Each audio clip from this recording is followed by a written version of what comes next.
Premier.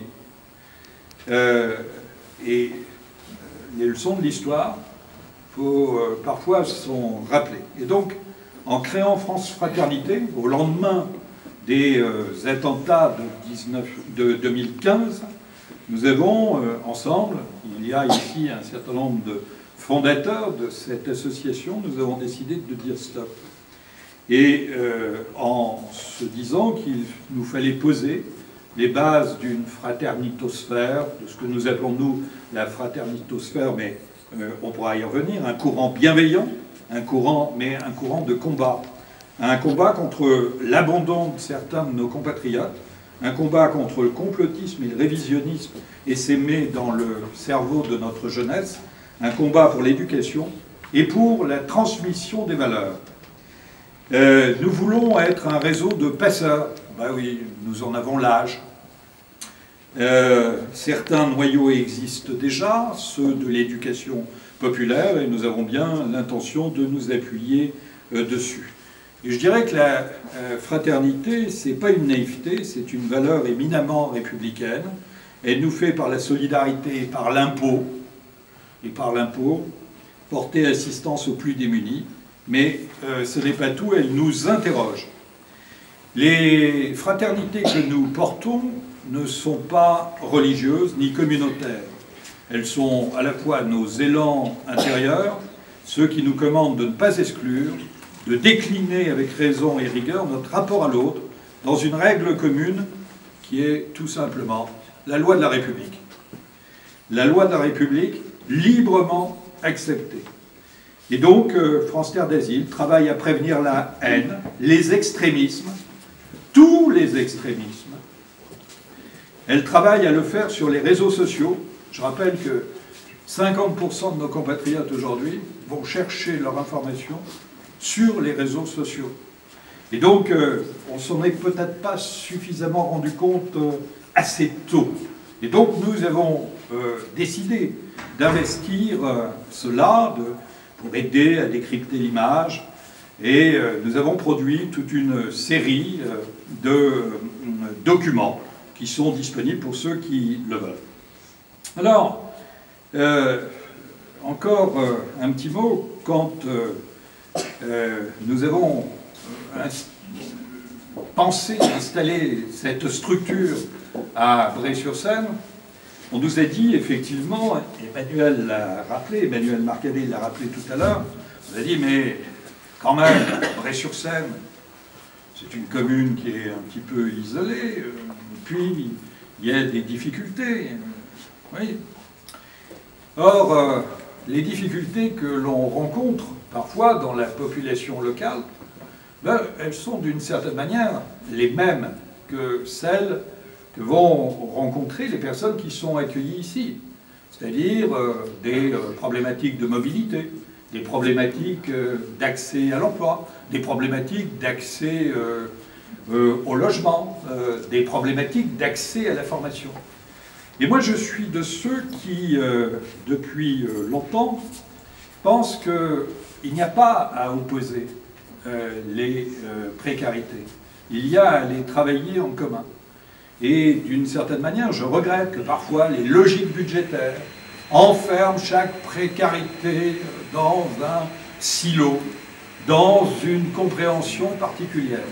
Et donc le défi que nous nous sommes posés ici, au-delà de la réussite de l'accueil, c'est de faire en sorte que la population d'accueil puisse aussi bénéficier des services que nous créons ici. Au passage, nous avons créé 8 emplois avec l'aide de l'État. Ce n'est pas rien. Nous avons, en travaillant avec le bailleur social, permis l'occupation d'un certain nombre de logements et peut-être de permettre aussi à distance de maintenir en état la cité de Brionne. Et ce que nous voulons faire, c'est évidemment permettre à chacun de se positionner sur le marché du travail, d'acquérir des outils pour tisser une relation avec l'employeur, pour répondre à ses attentes, à ses codes, à la mobilisation d'un certain nombre de compétences. Et ça, ça concerne évidemment tout le monde. Alors, on va mettre en place des ateliers, des formations qui accentuent le travail partenarial avec les accueillants. On va interroger la place de la femme, la parentalité, la prévention des violences, la promotion des valeurs républicaines. Et je voudrais ici remercier le docteur Richard Matisse. Où est-il? Richard, voilà. Alors, Richard Matisse est président de Gynécologie sans frontières. Il a fait le déplacement aujourd'hui de Lille. Richard, vous voulez bien venir? Il a fait aujourd'hui le déplacement depuis Lille parce que nous allons passer un partenariat avec Gynécologie sans frontières pour travailler sur cette question ici, à la fois pour les usagers de notre structure, les femmes qui viendront nous rejoindre, mais également ouvert sous la forme d'ateliers, d'une maison des femmes, ouvert à l'ensemble de la population. Et c'est comme ça que nous allons avancer, y compris avec un certain nombre d'entreprises que nous sommes en train de démarcher. Parce que nous voulons qu'à chaque fois qu'un réfugié trouvera du travail, il y ait aussi une possibilité pour la population locale qui n'a pas de travail de pouvoir en bénéficier. Et je suis certain que quand on se reverra dans un an, d'une part, on sera beaucoup plus nombreux encore, mais nous aurons des réussites formidables à vous présenter. Et donc, voilà, alors, vous savez, je dis souvent que on a tous des passions, des hobbies, en dehors de ce qui nous prend quand même beaucoup de temps, c'est-à-dire nos occupations professionnelles. Et personnellement, dans une de mes dernières lectures, une adaptation théâtrale, il y a une réplique où le personnage central dit la chose suivante: d'une certaine manière, j'adore les discours. C'est merveilleux parce qu'on les oublie aussitôt. De tous les discours que l'on a entendus dans sa vie, combien se rappelle-t-on?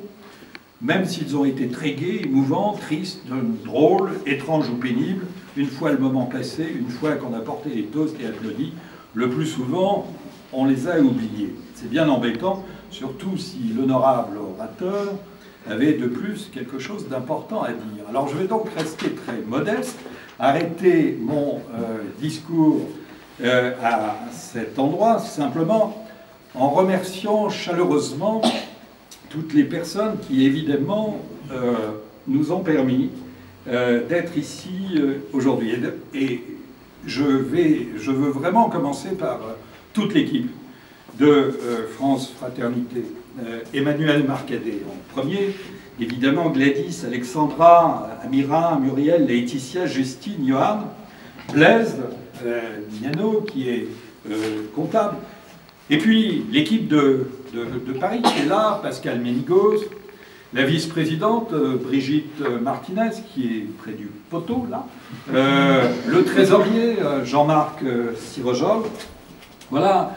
Et sans qui, évidemment, toute cette aventure ne serait pas possible. Puis, remercier et présenter, évidemment, tous mes voeux pour l'année 2019, pour une année que l'on espère tous et toutes fraternelle.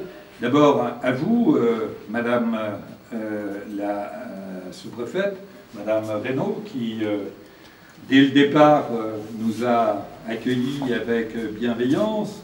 À vous, Monsieur le directeur adjoint de la DDCS, Monsieur Dumas, Monsieur Bertrand Parigot, nous allons continuer à travailler ensemble parce que nous avons d'autres projets de laboratoire fraternel, donc je saurais vous solliciter.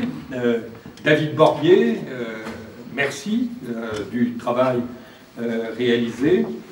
Et puis, évidemment, toutes les entreprises qui ont participé, y compris à la rénovation de ce bâtiment,